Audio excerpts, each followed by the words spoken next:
In this video, we're going to talk about solving a systems of equations.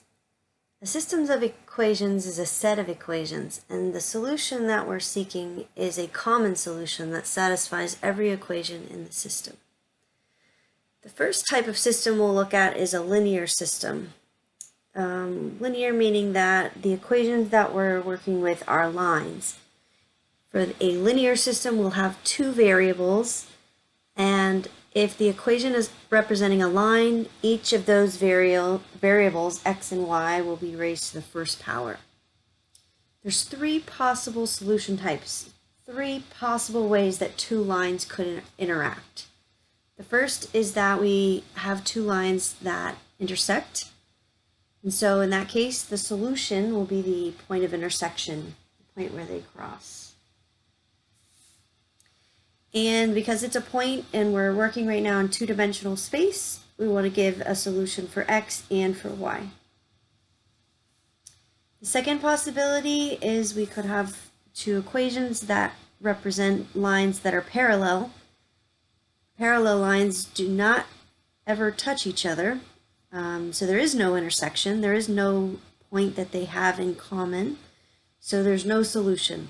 There's no point that would satisfy both equations. So in that case, I put the empty set here, but you could just say no solution would be appropriate. And I put some of the terminology in here too, so I'll go ahead and mention that now. If we don't have a solution, then the system is called inconsistent. So you may see that description for a system that is parallel lines and has no solution. Okay, then the third possibility is that we have two different equations that actually graph to be the same line. So think of these two lines as overlapping. In that case, every point on the line they share. So it's not every point in two-dimensional space. So it's not all real numbers. There are points on this XY plane that they do not share. But every point on the line they do share, and there are an infinite number of these points. So in that case, we would say there are infinitely many solutions, and we are going to be writing those solutions with an arbitrary variable. And so we'll talk about that in a minute. We'll do an example so that you can see what that looks like. The terminology that goes along with this scenario is the word dependent. So the two equations, because they actually represent the same line when they're graphed, they're called dependent. So there are also three methods to solve. The graphing method would be just to draw the picture kind of like we had on the last page, and look for any intersection points. So that's a method that you can do. It's harder to do that with pencil and paper, but maybe a bit easier to do that with your calculator. Your calculator can look for that intersection point. I'm going to focus more on the pencil and paper approaches, just because I want you to get familiar with the algebra steps that we can use to solve. Okay, so one of the pencil and paper methods is the substitution method. And so I just put a little summary here. I think you've probably done some substitution in the past, but the idea is that you want to isolate one variable in one of the equations and then substitute for that variable into the second equation. Because we're looking for a common solution, we really want to involve both equations. So this is a way for us to do that. Because we have two variables, we cannot solve for both variables simultaneously. So these two methods that we're going to look at give us a way to solve for the variables one at a time. So for the substitution method, you want to choose a variable, either x or y. You can use either the first equation or the second. This time I'm going to use the first. I'm not sure which one's easier. I think I'm going to solve for x in equation number 1.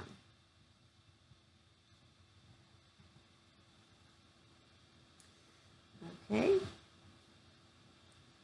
So I want to take equation number 1 and I want to move some things around to get x by itself. All right, so I'll move the 6y over to the other side.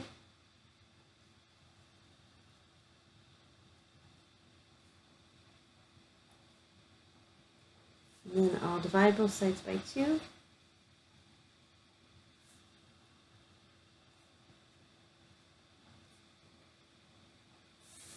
Looks like x is negative 3y minus 9. So now I want to substitute for x into the second equation.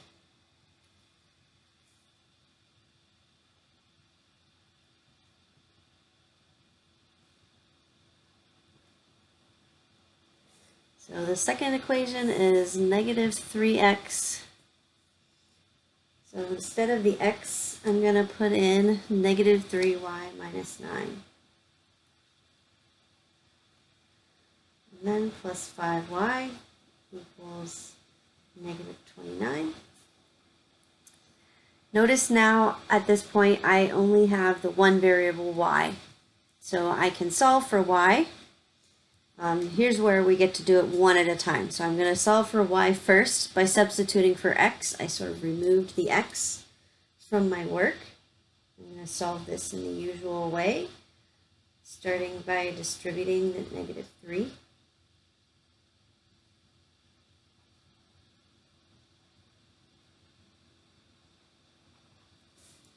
I'm going to get my y terms together and subtract this 27 over to the other side.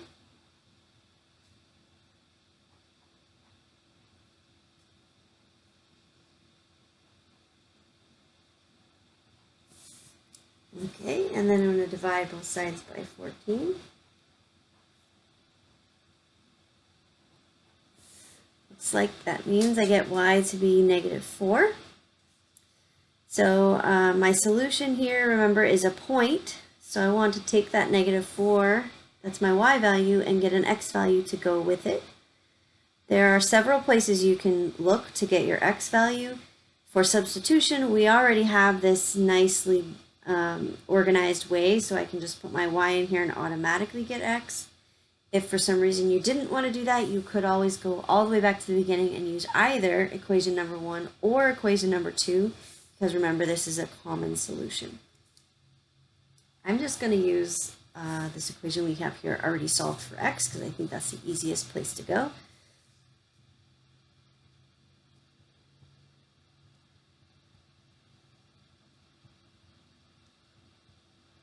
And so I'm going to plug in negative 4.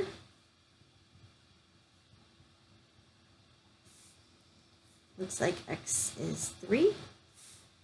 So if you want, you can write your solution as a point. Our solution would be the point 3, negative 4. And if we drew the graph for these two equations, this would be the point where those two lines cross. So this is the substitution method. Let me show you another alternative that you have. The other method we can use on pencil and paper is called the elimination method. The elimination method is a little bit more difficult to describe in words, but I'll give it a try. So our goal here is to eliminate one variable, again, so that we can solve for the variables one at a time. To eliminate a variable, we want to make the coefficients, or the number in front of the variable we'd like to eliminate, to be equal but opposite. Something like, I'm just going to make up numbers, like 5x and negative 5x, so that when we add the equations together, those terms add to 0 and we can eliminate that variable. Okay, so we kind of need to orchestrate the coefficients to be opposites. So to do that, we can multiply either one or both of the equations by a number, kind of getting that opposite in place. And then the last step, of course, is to add the equations together to eliminate that one variable. Okay, so here's an example from your book. We'll call the first equation 1 and 2 there. It looks like pretty equal here, especially on this example. You could choose to eliminate x or choose to eliminate y. I don't know what's going to be easier. Maybe y might have a very tiny advantage because we already have the signs to be opposite. So for that reason today I'll eliminate y, but if you'd rather eliminate x, I suspect it would look extremely similar. So I'm going to eliminate y. And to do that, I want to make the numbers in front of y equal but opposite. Usually I'd say go for the least common multiple, so the smallest number that both 6 and 7 divide into. But they don't have any common factors, so in this case I think 42 is the best we can do. So we're going to multiply equation number 1 by 6. And we're going to multiply equation number 2 by 7. When I multiply this by 6, I'll have 42y. When I multiply this by 7, I'll have negative 42y. And when I add them, the y's will drop out. Okay, actually, let's do that here. Now keep in mind, even though we're focused on the y's, we do have to multiply the whole equation by that number so that we don't change the equation we're working with. We just rewrite it in a new way. I'm going to multiply the whole first equation by 6. That's going to give me 36x plus 42y equals negative 12. And then I'm going to multiply the whole second equation by 7. So that'll give me 49x minus 42y equals, let's see, 182. I hope that's right. I don't think I did it like this the first time, but that's okay. So we'll add those together. 42 plus negative 42, that's going to add to 0. So let's see what the rest looks like. 36 plus 49. Put it over here. It's like 85x. And 182, which I'm really hoping that's right, minus 12 gives me 170. That is right. Divide both sides by 85. I think that comes out to 2. Please feel free to check me on that, but I think that's right. Okay, so just like before, we got the y's out of the way this time, so we were able to solve for x first, but we do need both an x and a y. So now I need to take my x and go back to find the y value. I don't have that handy place that substitution offers, but I can go back to either of the two original equations to find my y. I'm going to go back to the first equation, not for any good reason.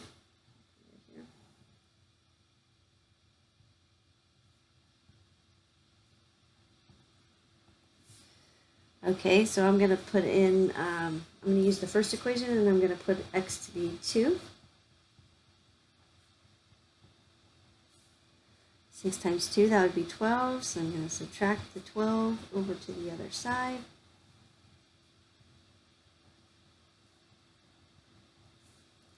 And divide both sides by 7. So it looks like I get y to be negative 2. So my solution will be the point 2, negative 2. And again, if I were to graph these two lines, which I'm not going to do today in this video, but you could go back and graph them, you should find that the place where they cross is this point, 2, negative 2. Okay, so if we were to go back and talk about the 3 solution types, the first type was intersecting lines, and we've done 2 examples where the 2 equations that we are working with intersect at one point. Let's look at an example of one of the other 2 possibilities so you can see what that would look like. So this one says, solve each system. If the system has infinitely many solutions, write the solution set with y arbitrary. Okay, maybe that gives us too much of a hint. I'm not sure. This is number 35 from your book. Okay, so let's do elimination again. Let's say we want to eliminate x this time.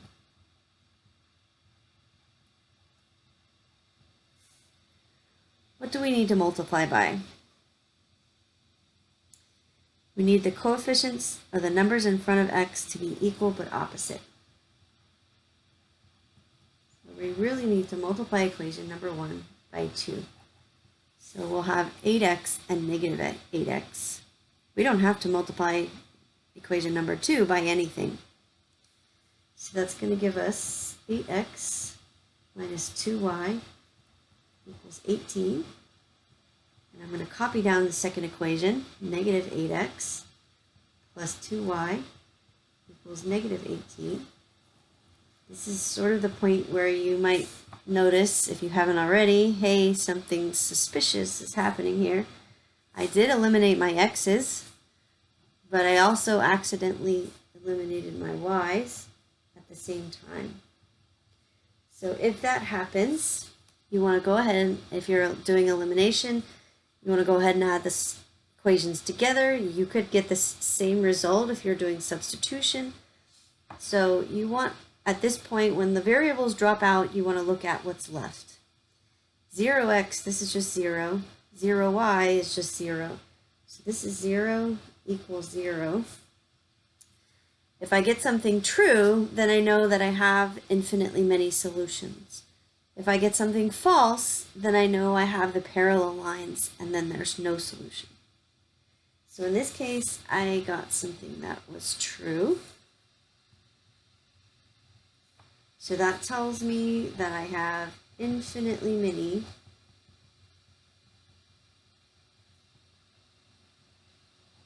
solutions.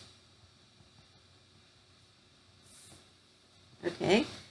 If I had gotten something like 0 equals 5, that would be false, and that would indicate that I had no solution. And that's all I would have to do.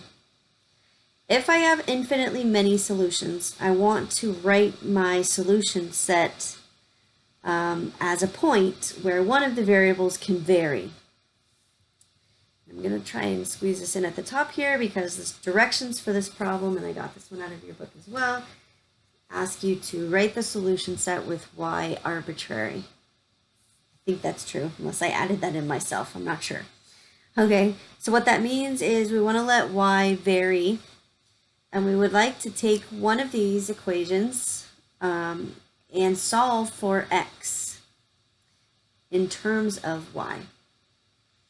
Okay, now the reason why these are overlapping and thus give us infinitely many solutions is because one equation is actually a multiple of the other.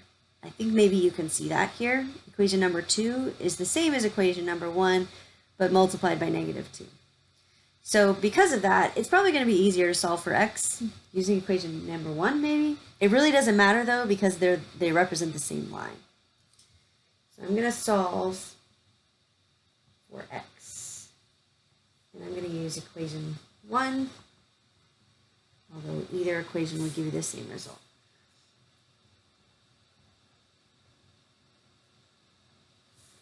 So I'm going to add y over to the other side.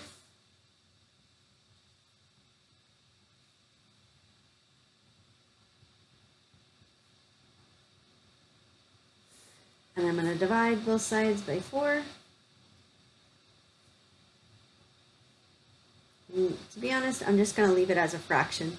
I could divide each part here by 4 and make those into 2 fractions. And that would be fine to do. I don't feel like doing that today. Okay, so I'm going to write my solution as a point where instead of x, I'm going to use this y plus 9 over 4. And I'm going to use y to represent the y value. Now this is not just one point, right? Because y can vary. The This is why y here is called the arbitrary variable, because it can vary. I can put in any number I want for y and automatically get a point on that line. And so this is the set of all the points on that line. There are infinitely many of them because I can choose an infinite number of y values to plug in here. And this is how we're going to represent our solution.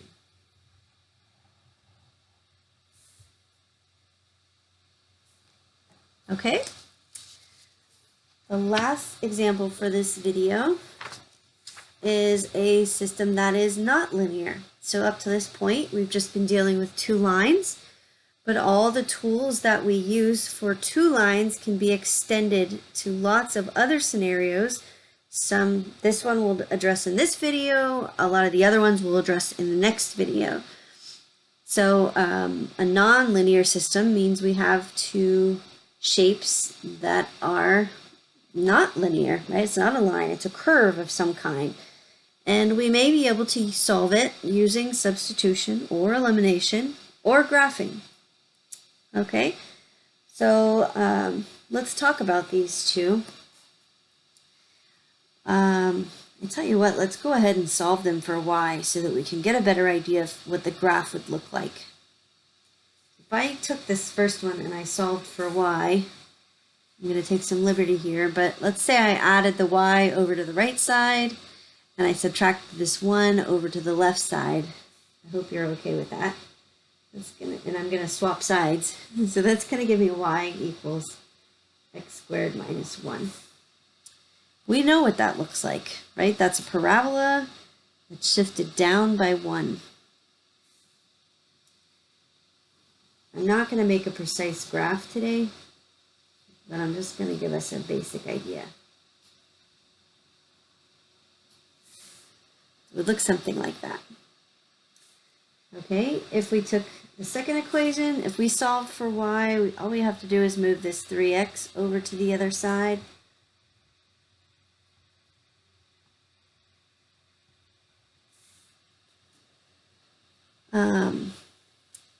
We're going to get a line, right? I'm trying to figure out how this line's going to look. So here's our -1 would be our y-intercept. I'm going to go up by 3 and left by 1. So it's going to sort of look like this. Maybe we could extend this a little further. It's going to look sort of like this, maybe. Okay, and that's a rough sketch. All right, but there should be two places where these two graphs interact. So we kind of know what to expect with the visual picture. Okay, we can use either substitution or elimination to solve this. I was going to do elimination because the variables here are equal but opposite. So really all I need to do is add these two equations together. I think I'll go ahead and do that method just to show you what that would look like. Sometimes you can do that for these and sometimes you can't. The other option, of course, would be to do substitution. Since we've solved both of these for y, that makes this super easy. We can just set these two right-hand sides here equal to each other. And we should come up with the same equation and thus the same results. Okay, I'm going to do the elimination method.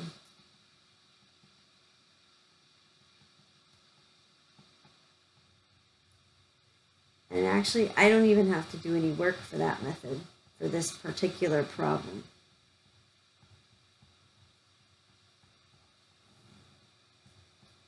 Because by adding these two equations together, I'm going to automatically eliminate the y. Now keep in mind, here I have an x squared, and here I have an x to the first. So I cannot add these together like I've been in the habit of doing before, because these are not like terms. But I can write them added together on the left-hand side. And then 1 plus -1 is going to give me 0. So this is an equation I can solve. Notice it just has the variable x, which is kind of the point of doing elimination or substitution. This is factorable. I have an x in common. So I can set each part equal to 0.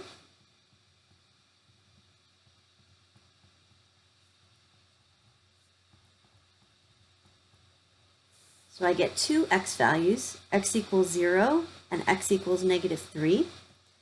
I want to have 2 points, so just for all the other examples we've done, we want to take these and go back to the originals. Maybe this would be beneficial right now, and find the y values.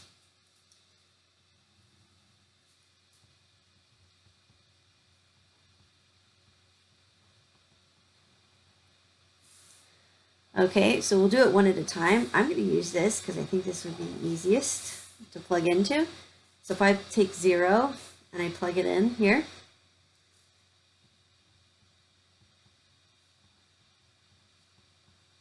I'm going to get -1. So one solution would be the point 0, -1. Okay, and then I'm going to do the same thing with -3.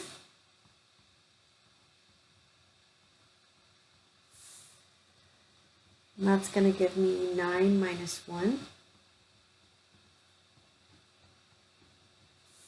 So I also have the point -3, 8.